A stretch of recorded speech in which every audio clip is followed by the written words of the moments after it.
La prophétie, livre 2, Les deux mondes. Un roman autobiographique de Declan Reid.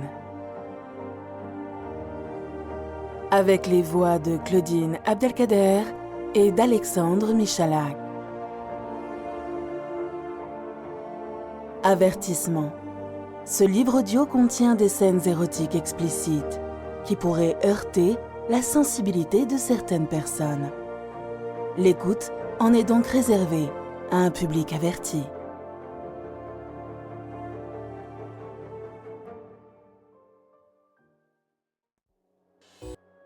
Chapitre 7, Sinless.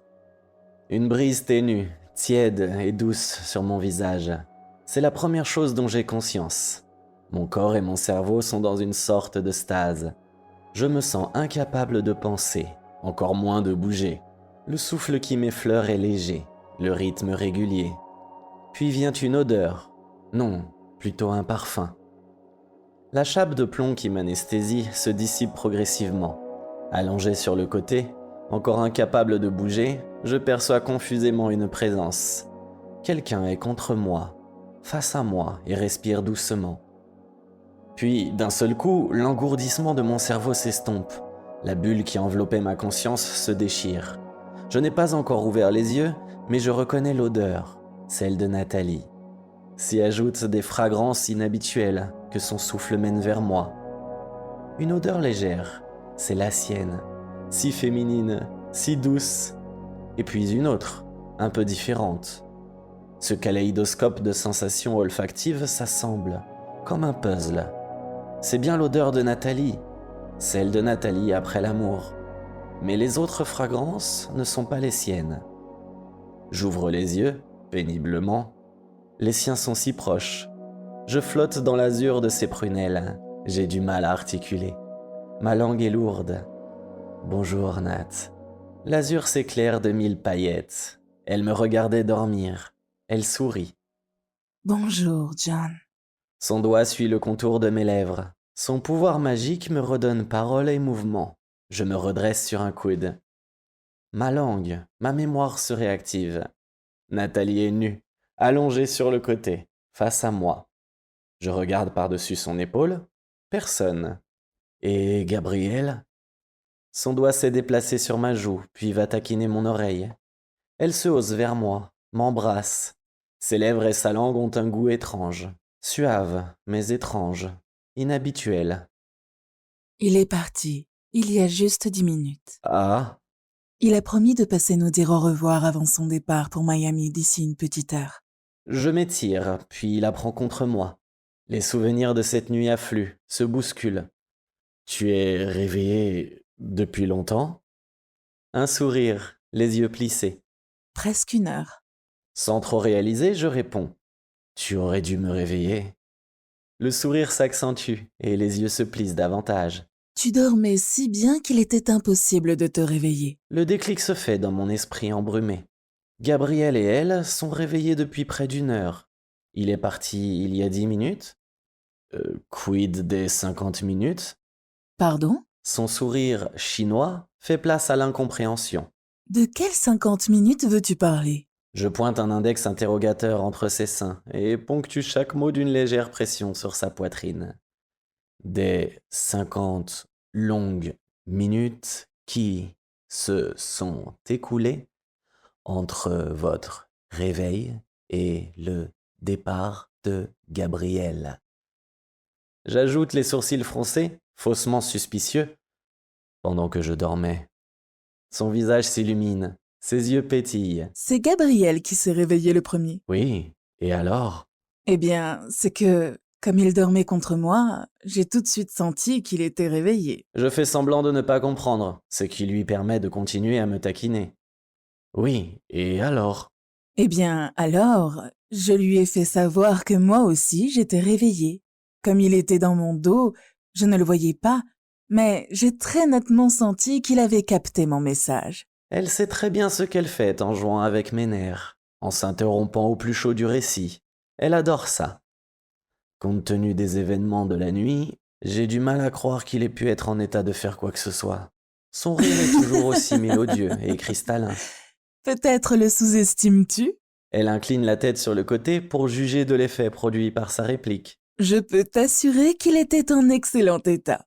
Il est à coup sûr guéri de sa phobie des femmes. La curiosité doit se lire sur mon visage. Elle précise. Je veux dire qu'après une telle nuit, son état avait de quoi surprendre. J'étais prête et il lui aurait suffi d'un rien pour ouvrir les hostilités. Mais il a d'abord voulu te réveiller. Questions, idées, images s'entrechoquent dans mon crâne. Un seul mot franchit mes lèvres. Et Et il n'y est pas parvenu, pas plus que moi d'ailleurs. Tu dormais comme une souche, à part quelques grognements. Aucune réaction.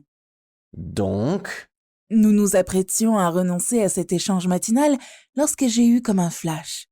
l'emploi de l'imparfait est comme un booster cérébral. Je la fixe droit dans les yeux.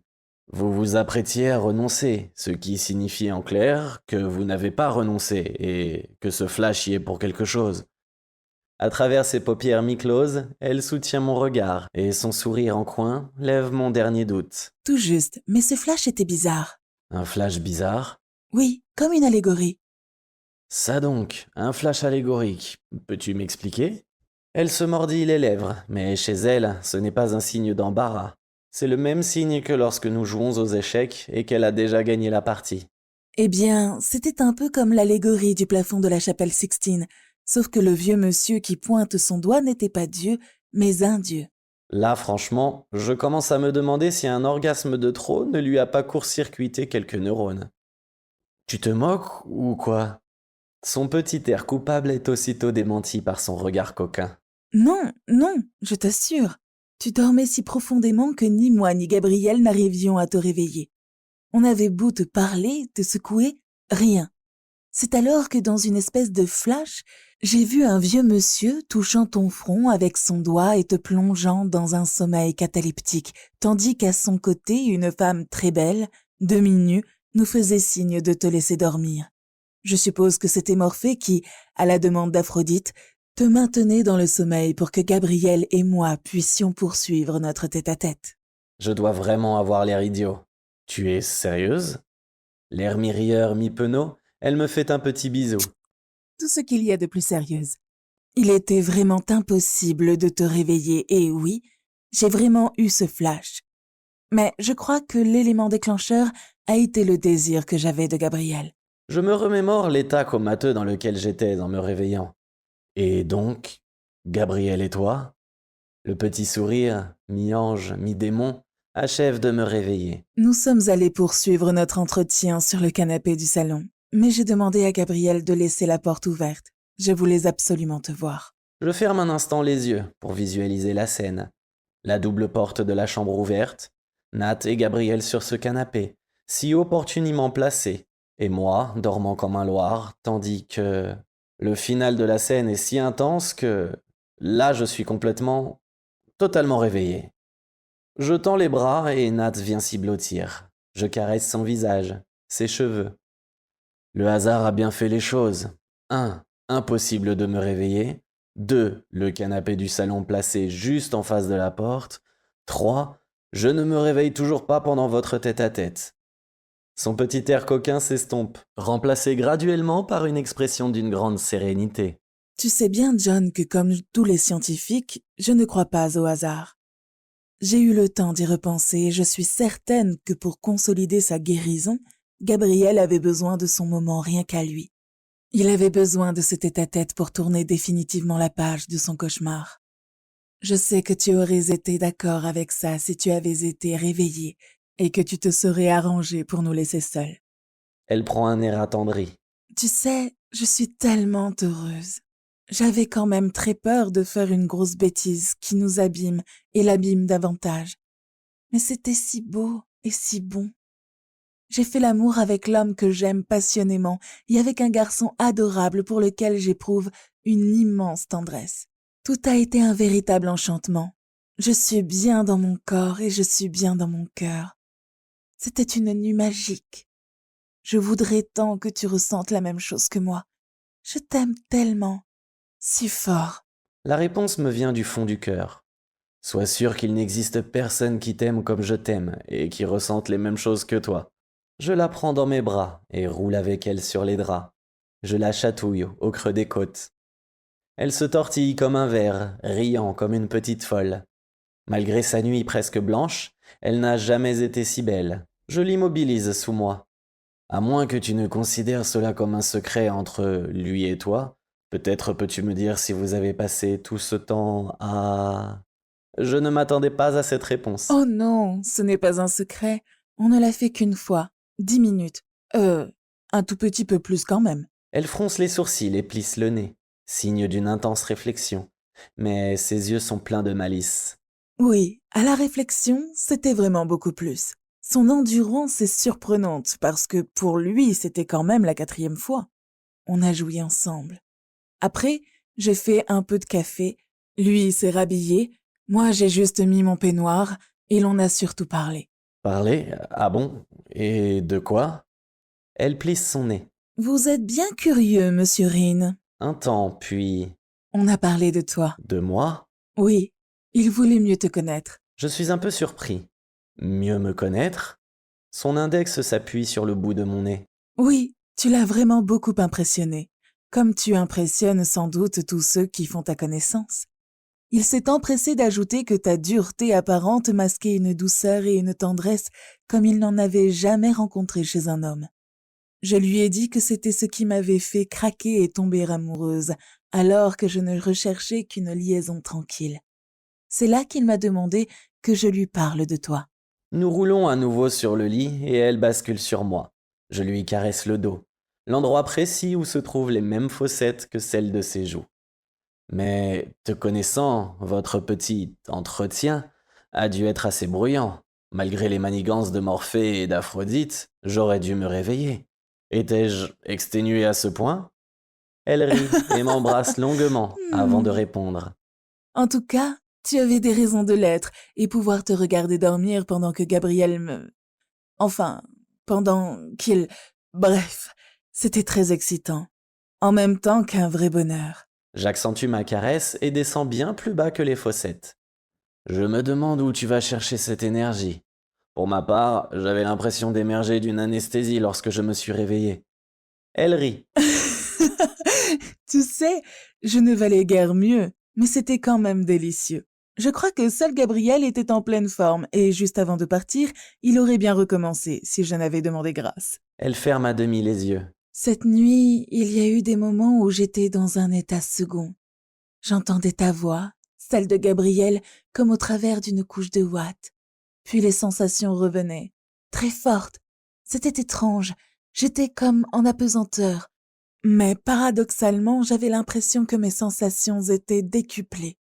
Je crois me souvenir avoir été bruyante. Je ne peux que confirmer. Et c'est un euphémisme. Ses yeux pétillent toujours autant, mais la malice a laissé place à l'amour. Il y a tant de tendresse dans ce regard. Le souvenir de nos exploits nocturnes a sur moi une conséquence immédiate. Elle en a l'air ravie et me serre très fort, tout contre elle. Je n'ai pas besoin de demander le passage pour franchir un seuil où il est évident qu'il a encore plu en abondance. Et tout récemment. Nous restons presque immobiles, les yeux dans les yeux, et laissons la vague nous emporter. Longtemps après, je lui demande « Tu ne regrettes rien ?» Son sourire vaut réponse, mais elle rajoute « Vraiment rien. Je me sens pleinement heureuse d'avoir pu te montrer tout cela de moi et d'avoir rendu le goût de vivre à un homme magnifique. » Elle précise, jouant la timide. « Enfin, dans tout ça, c'est moi la princesse qui a été câlinée par 2 hommes merveilleux. » Elle se lève, splendide dans sa nudité. Sa crinière d'or accroche le soleil qui filtre entre les rideaux. Sais-tu qu'il est plus de 11 heures et que Gabriel sera là dans quelques instants? Je ne voudrais pas qu'il nous trouve encore au lit. Il est tout juste convalescent et doute peut-être encore de lui. Je me sentirais obligée de le rassurer et je n'en ai plus la force. Elle éclate de rire. J'ai surtout une faim de loup. Elle me tend la main. Allez, debout, monsieur Rin. À la douche. Me levant trop vite, j'ai comme un vertige et titube un peu. Je la rassure. Ce n'est rien, j'ai juste les jambes au coton. Elle m'entraîne vers la douche. Allez, viens. C'est moi qui ferai le petit déjeuner. Dans 1 heure, le ventre plein, tu auras retrouvé toute ton énergie. Elle plisse le nez et les yeux, l'air moqueur. Cherche-t-elle à m'inquiéter ou est-ce un défi lorsqu'elle me dit « Tu as intérêt à manger double ration. La journée n'est pas finie. La mer et le soleil nous attendent. » Plus tard, rassasiés de pancakes, œufs brouillés et autres calories réparatrices, nous émigrons vers le canapé de la terrasse pour digérer. J'ai passé un short et un t-shirt, alors que Nathalie est restée dans le peignoir de satin bleu avec lequel elle est sortie de la douche. L'étoffe moule son corps parfait. Elle est totalement nue en dessous et l'effet est saisissant. D'autant plus saisissant que le satin a une fâcheuse tendance à glisser sur la peau, en particulier lorsqu'elle croise les jambes. On entend une voiture se garer derrière le chalet. Je me lève pour accueillir l'arrivant et ne résiste pas à la provoquer. Tu as choisi cette tenue pour inciter Gabriel à rester ? La sandale qui m'était destinée rate de peu Gabriel, qui passe le coin de la terrasse. Il sourit. Je peux revenir plus tard. Je lui tends la main et lui donne l'accolade. Non, non, restez. C'est sa façon à elle de nous dire qu'elle nous aime. Nathalie me bouscule gentiment et, nouant ses bras autour du cou de Gabriel, lui donne un tendre et long baiser. Puis, toujours plaquée contre notre ami, elle se tourne vers moi, avec un faux air furieux. Gabriel, dites-lui que je vais l'étrangler. L'interpellé la prend par la taille et s'écarte doucement du corps tentateur. Ne serait-ce pas vous qui l'avez provoqué ? À votre place, je serais plus prudente. On ne sait jamais. Il ne faut pas oublier qu'il vit dans le bush une moitié de l'année. Nathalie essaie son air sévère, mais la fraction de seconde d'après éclate de rire. Elle nous prend tous deux par la main. Allez, venez les garçons. Un dernier café avant que Gabriel ne retourne à la civilisation. Elle est si heureuse et sa joie si contagieuse que, la prenant chacun par la taille, nous la guidons vers la table où tout a commencé. Comme la veille, je prépare le café et lorsque je reviens, Nathalie et Gabriel sont en grande conversation. Je pose le plateau sur la table. Nathalie a un peu le rose aux joues. Elle devine mon regard et avant même que je n'ai posé la question, m'en donne l'explication. Gabriel me remerciait de la tendresse et du plaisir que nous lui avons donné. Le sourire de Gabriel est désarmant. N'importe qui à sa place serait à tout le moins troublé, peut-être même gêné une fois l'excitation retombée. Lui est heureux d'avoir retrouvé le chemin de l'amour. Il le dit et il le montre. Il est heureux et nous est reconnaissant, car il avait froid à l'âme, et nous l'avons accueilli, l'avons réchauffé de notre tendresse, de notre amour. Aujourd'hui, il peut songer à cicatriser et à commencer sa quête d'une vraie vie auprès de quelqu'un à aimer. Nathalie perçoit très bien ce qu'il ressent. Mon petit doigt me dit que vous allez bientôt rencontrer la femme de votre vie, celle à qui vous donnerez votre cœur. Vous êtes très beau, Gabriel, et vous avez une âme aussi belle que votre corps. Avec des yeux comme les vôtres, vous pourriez avoir chaque soir une jolie fille dans votre lit. Mais vous êtes comme Jan et moi. Sans amour ou tendresse, le sexe n'a aucun sens. Et c'est parce que cette nuit nous avons échangé infiniment d'amour que nous avons eu infiniment de plaisir. Elle rit. Enfin, un peu plus pour moi peut-être. Parce que c'était bien moi la princesse dont 2 vaillants chevaliers se sont appliqués à satisfaire les moindres désirs. Gabriel s'est levé pour prendre congé. Elle passe ses bras autour de son cou et l'embrasse longuement, avec une infinie douceur. Au revoir, Gabriel. Vous m'avez vraiment comblé. Vous êtes un homme magnifique et un merveilleux amant. Ne laissez plus aucune femme, ni personne d'autre d'ailleurs, vous dire le contraire. Jamais. Nous le raccompagnons jusqu'à sa voiture. Sa petite moue triste et ses yeux humides le trahissent. Il est visiblement très ému lorsqu'il me serre dans ses bras. C'est promis, je vous écrirai pour vous donner de mes nouvelles. Nous restons là tous les deux, la main dans la main, à regarder la voiture s'éloigner, un pincement au cœur. Après que Gabriel a disparu, Nathalie se tourne vers moi, une larme au coin de l'œil, qu'elle feint d'ignorer. Elle m'embrasse. Que dirais-tu d'une heure de plage avec une bonne sieste ? Je dirais qu'il n'y a pas meilleure idée. Nous trouvons un creux de dune à l'ombre d'un bouquet de cocotiers, l'endroit idéal pour lézarder et récupérer de notre nuit agitée. Il n'y a pas âme qui vive. M'est avis que nous allons rester là un peu plus que l'heure prévue. J'ai étalé les 2 nattes que Nathalie a dénichées dans le chalet. Sans la moindre hésitation, elle se débarrasse de son paréo et de son maillot pour s'étendre sur la serviette qu'elle vient de déposer sur sa natte. Je suis surpris. Je croyais qu'aux États-Unis, la bronzette intégrale et même le topless n'étaient pas autorisés et sévèrement sanctionnés. Elle se soulève sur les coudes. C'est le cas, mais nous sommes au bout du monde et je n'imagine pas une patrouille de police ici. Elle prend cet air malicieux qui lui va si bien. Allez, ne me fais pas languir. Enlève cet affreux short et viens près de moi. Je ne la fais pas languir. T-shirt et short ne sont bientôt plus qu'un petit tas à côté de ses vêtements. Eh bien voilà, tu ne te sens pas mieux maintenant? Je me sens tellement mieux que je suis illico, contraint de me mettre à plat ventre sur la serviette. Son sourire est ravageur, elle me caresse la joue, se penche et me fait un bisou très doux. Merci pour le compliment. Il me faut bien 2 secondes avant de comprendre de quel compliment elle peut bien vouloir parler. Je suis un peu embarrassé. Je n'y suis pas pour grand-chose, c'est totalement incontrôlable et incontrôlé. C'est quelque chose que les messieurs ne maîtrisent pas. Elle appuie son index sur le bout de mon nez. Incontrôlable ou pas, après la nuit agitée que nous venons d'avoir, c'est un très beau compliment que tu me fais là. J'essaie de plaisanter. Il y a toutes les fois où tu ne le vois pas. Elle a un petit sourire en coin, aussi doux que coquin, mais sa réponse est on ne peut plus sérieuse. Tu sais bien que même si je ne le vois pas, je le sais. Je t'aime tellement, John. Même quand tu es loin, j'ai la sensation qu'un lien invisible nous unit et que je ressens tout ce que tu vis. Les mots sont si forts que j'en ai la gorge nouée. Je sens l'émotion qui me monte aux yeux. Elle rajoute.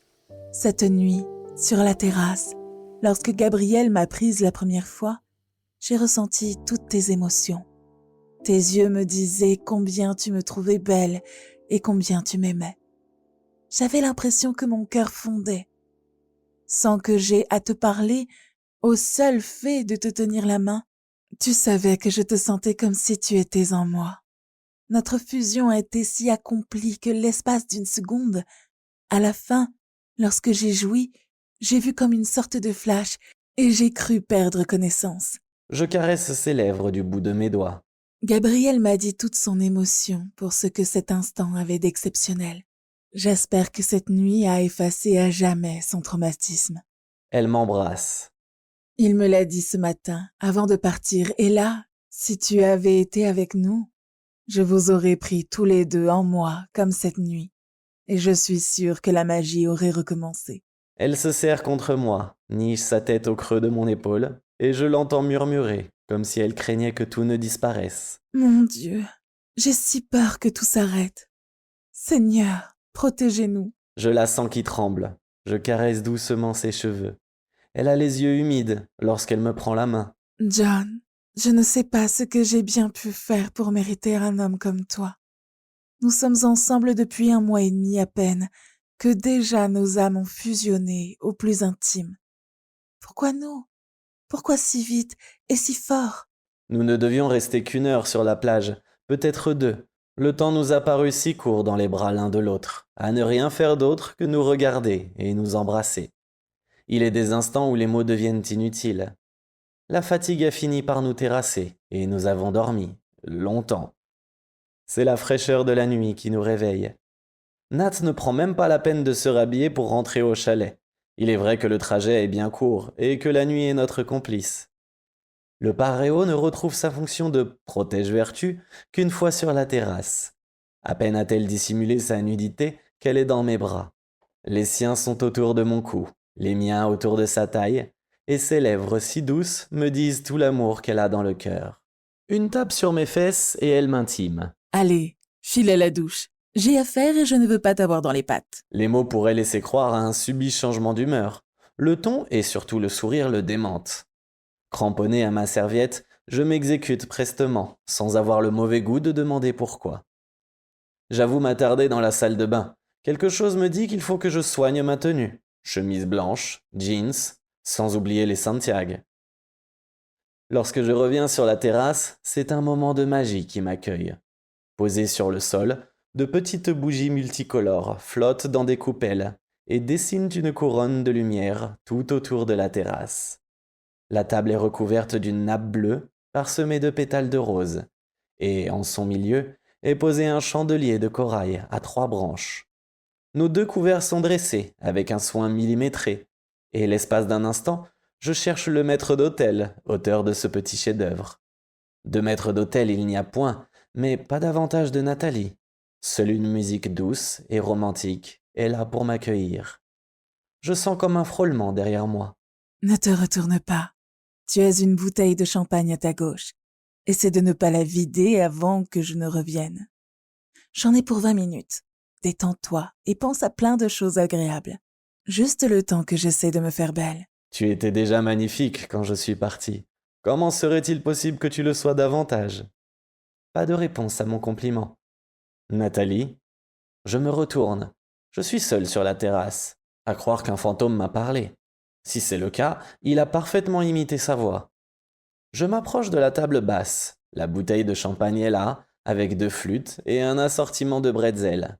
Les 2 enceintes empruntées au séjour sont disposées près du canapé et diffusent une chanson d'amour.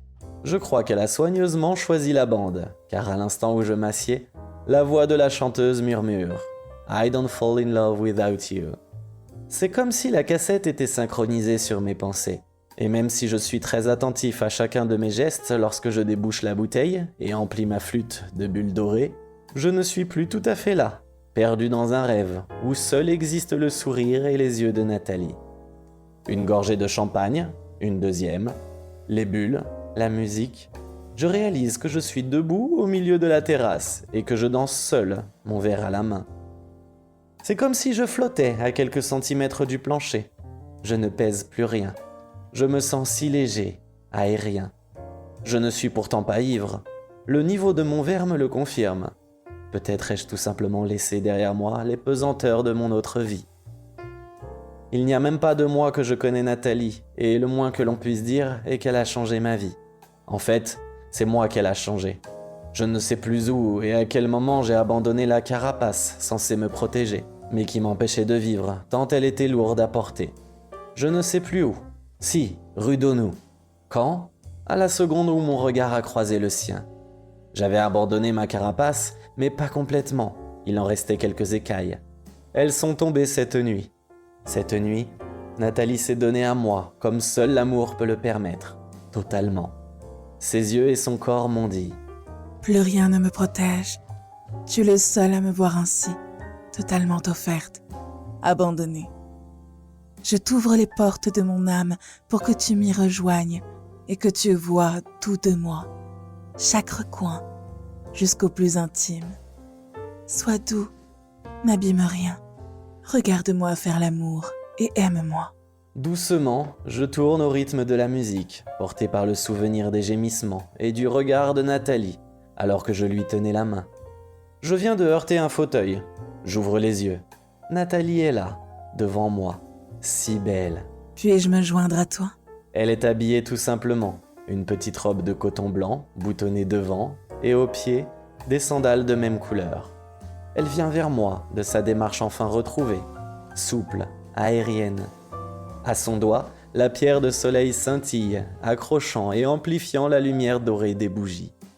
La crinière blonde de sa chevelure fait un écrin à un visage où 2 diamants bleus me disent que jamais elle n'a aimé comme elle m'aime. Mon Dieu, qu'elle est belle, si simplement belle que le bonheur me tord le ventre. Comme je suis loin de toutes ces années perdues. Nous nous asseyons sur le canapé, à la place même où, hier soir, presque à la même heure, elle s'abandonnait à l'étreinte de Gabriel.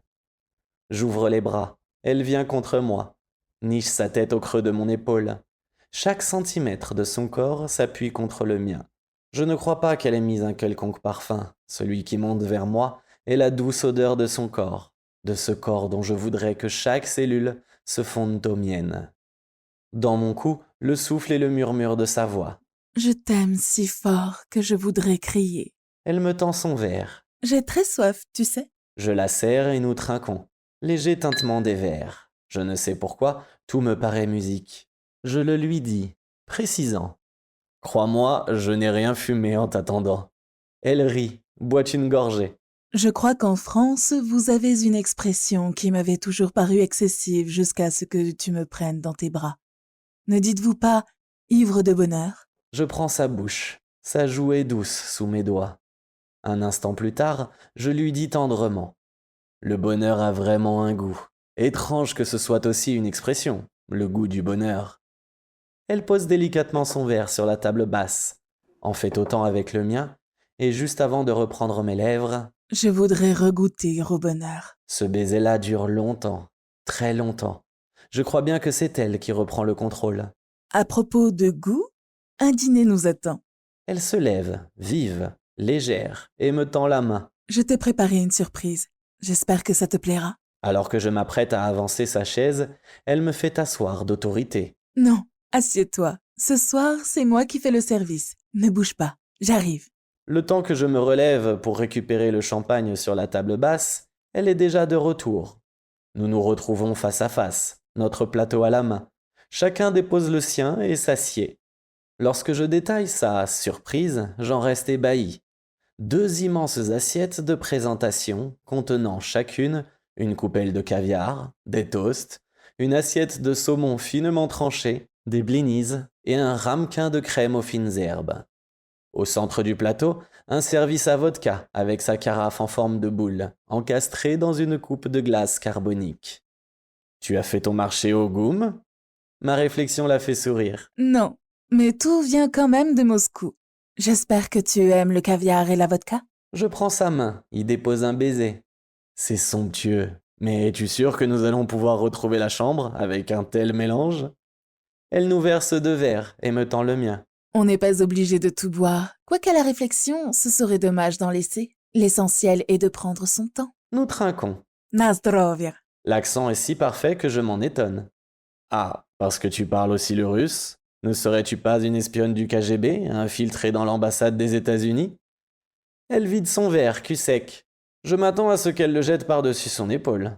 Non, elle le repose tranquillement sur la table, pendant que j'essaie de rester à la hauteur, en l'imitant. Raté. Je ne parle pas le russe, sauf quelques mots. Pour l'accent, je le dois plus à mon oreille musicale qu'à mon appartenance au KGB. La vodka fraîche coule comme de l'eau dans ma gorge, mais à l'arrivée, c'est comme si je l'avais avalée brûlante. Je dois faire une tête pour le moins comique. Nathalie me rassure. Le deuxième verre passera mieux quand nous aurons mangé quelques toasts de caviar. Je réserve le champagne pour le saumon. Plus tard, le canapé nous retrouve repus et légèrement gris, blottis l'un contre l'autre. Nathalie a éteint la lumière et la pénombre nous enveloppe. Je tends le bras tout droit vers le ciel. Cassiopée est toujours là. Elle ne répond pas tout de suite. Puis, bouton par bouton, dégrafe lentement sa robe. Les Gémeaux aussi. Et si tu regardes plus bas, tu devrais apercevoir le triangle. Les uns et l'autre ont été très sollicités cette nuit. Elle m'embrasse tandis que lentement, tendrement, je caresse les Gémeaux, puis descends vers le triangle.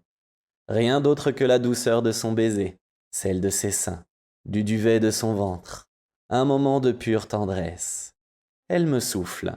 John, peut-être pourrais-tu m'aider T'aider? À quoi? à comprendre pourquoi hier soir, au mépris de cette morale à fabriquer des névrosés, nous avons aimé Gabriel. Et puis, il y a aussi cette voix en moi qui me dit que tout est bien. Je passe mes doigts dans ses cheveux. Tu me l'as souvent dit, Nat.